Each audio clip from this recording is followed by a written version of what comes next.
గుర్తుపెట్టుకోండి, నాకేమీ కాదండి. ఆయన చూస్తే చాలా ప్రశాంతంగా, చాలా పీస్ఫుల్గా, చాలా కూల్గా ఉన్నారు. అంతసేపు ఆలోచించాలి. నన్ను చూసి కాదు, నన్ను చూస్తే మాటలు కూడా రావు. ఆమెను చూసి చెప్పండి. ఏమిటి ఏమంటే నీరసం ఏంటి?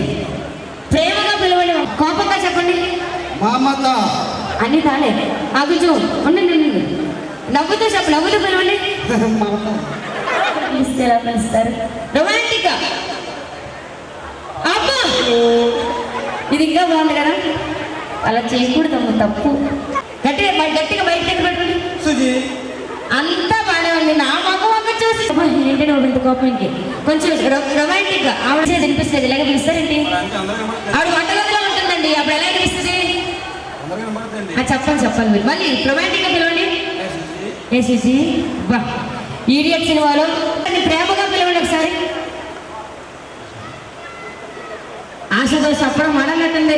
మీ ఆశ ఈవిడ అనిపిస్తుంది. ప్రేమగా మీకు ఆవిడంటే చాలా ప్రేమ. ఆశ అని పిలవండి. అబ్బా ప్రేమ రెండు ఒకలాగా ఉన్నాయి దగ్గర. రొమాంటిక్ గా పిలవండి. రొమాంటిక్ గా పిలవాలమ్మా. సిగ్గు రొమాంటిక్ గా పిలవాలి మీరు. అబ్బా నవ్వుతూ పిలవండి. మీరు ఆవిడ పెళ్లి చూపుల్లో చూడగానే ఐ లవ్ యూ చెప్పాలనుకున్నారు, కానీ చెప్పలేకపోయారు. ఇప్పుడు ఎలా చెప్తారు? ఐ లవ్ యూ చెప్పండి. ఐ లవ్ యూ రాండి. అబ్బా ఇది కదా అసలు. ఒక్కసారి గట్టిగా వేసుకోండి. ఆయన ఐ లవ్ యూ అంటే ఐ లవ్ యూ కూడా ఆయన చెప్పారండి. ఒక్కసారి రొమాంటిక్ గా పిలవండి మా అక్కగారిని. ఎందుకు ఈవిడ చూడగానే అక్క అని పిలవాలనిపించింది. బాగున్నారు కదా, పిలవాలి మీరు రొమాంటిక్ గా మా అక్కయ్యని.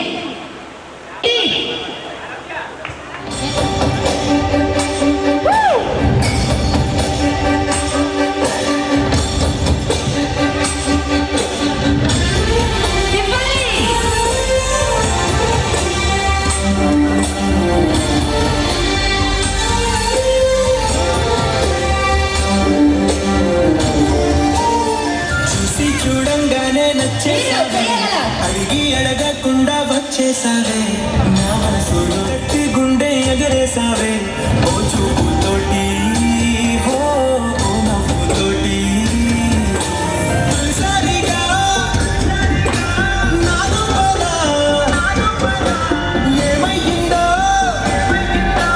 తెలిసిందేలా. నా చిలిపి ఎల్లర్లు, నా చిన్ని సరదాలు నీలోను చూసాను.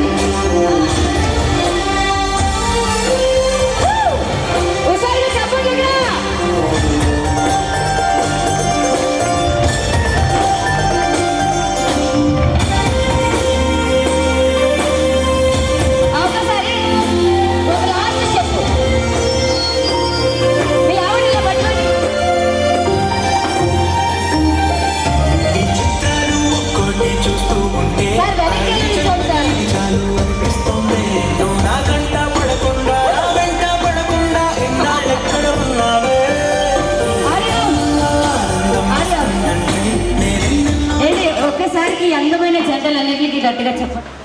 అన్నయ్య గారు మధ్యలో మీరేంటండి?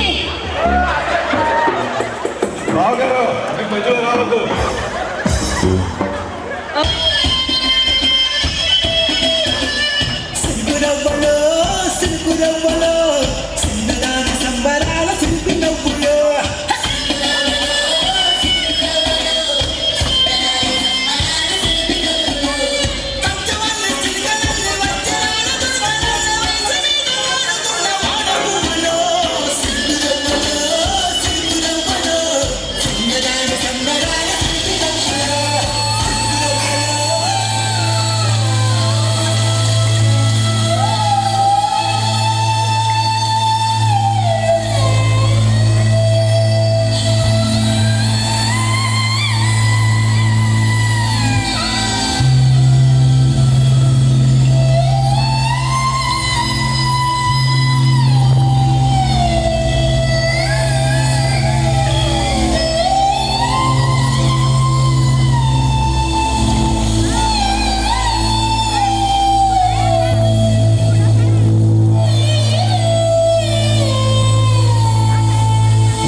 చుట్టూలా వస్తావే చూసి వెళ్ళిపోతావే అచ్చంగా నాతో నీరిచ్చి ఉంటానంటే చెయ్యార చీర తీసుకున్నా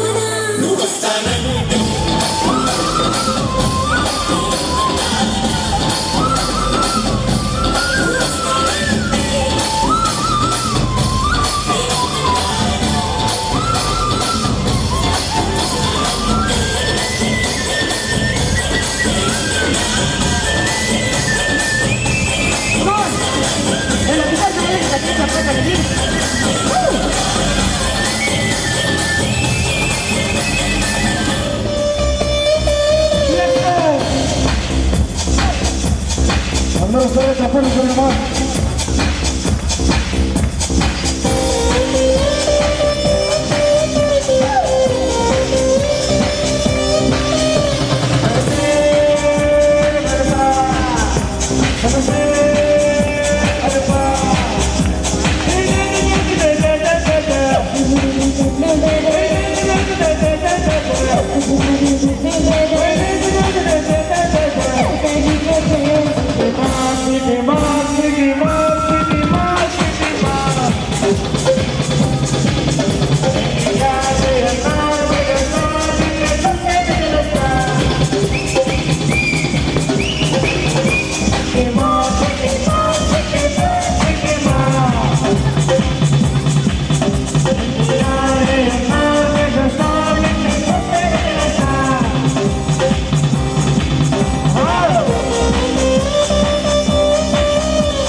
గుర్తుపెట్టుకో. కప్ప పక్క కప్ప, కప్ప పక్క కప్ప. ఫ్రీగా నుంచో ఇలా ఓకేనా? నువ్వు